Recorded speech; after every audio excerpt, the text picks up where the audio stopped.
Vendredi 14 octobre 2016, Xavier Bettel, Premier ministre luxembourgeois, Pierre Cuny, président de la communauté d'agglomération de Porte-de-France-Thionville et Stéphane Bern ont dévoilé une plaque commémorative pour fêter les 10 ans de la Maison du Luxembourg. Ces festivités ont été l'occasion de rappeler la nécessité d'un tel outil, symbole des liens qui unissent nos deux pays.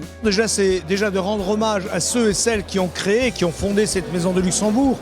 C'est mettre aussi en lumière l'extraordinaire lien qui existe entre notre territoire nord-mosellan et le Luxembourg. Il est évident qu'on ne peut avancer qu'ensemble.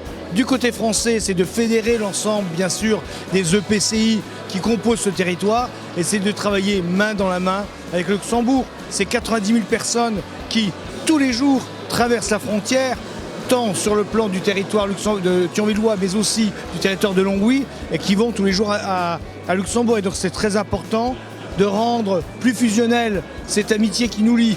Et puis la présence à la fois de Stéphane Bern et de Xavier Bettel qui était très lié avec Anne Gromersch et qui est devenu maintenant aussi un ami, va nous permettre d'approfondir nos liens importants que nous avons entre nos deux pays.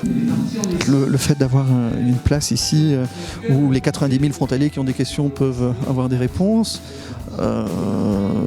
c'est un lien étroit qui existe entre nos deux pays. C'est des liens personnels, par amitié, que j'ai depuis de nombreuses années avec la ville de Thionville. Et je crois qu'il y a une vraie collaboration extrêmement efficace entre les autorités françaises en tout cas ces 6 agglomérations, en tout cas ces 6 communautés d'agglomération, et puis le Luxembourg. Donc ça marche plutôt bien. Pour une fois, quelque chose marche. Défendons-le. Écoutez, mon cœur ne balance pas trop, mais vous savez, on a tous un père et une mère. Moi, mon père est français, ma mère était luxembourgeoise. J'aime mon père et ma mère. J'aime la France et le Luxembourg. Rappelons que la Maison du Luxembourg permet aux 50 000 frontaliers du bassin de Thionville de trouver quantité d'informations auprès des salariés de celle-ci ou dans l'ensemble des documents disponibles en consultation libre ou diffusion gratuite comme la presse régionale et luxembourgeoise, les magazines luxembourgeois, des ouvrages spécialisés sur les questions transfrontalières, de la documentation sur la législation sociale, les transports, la formation, le droit du travail luxembourgeois, des brochures touristiques sur le Grand-Duché du Luxembourg.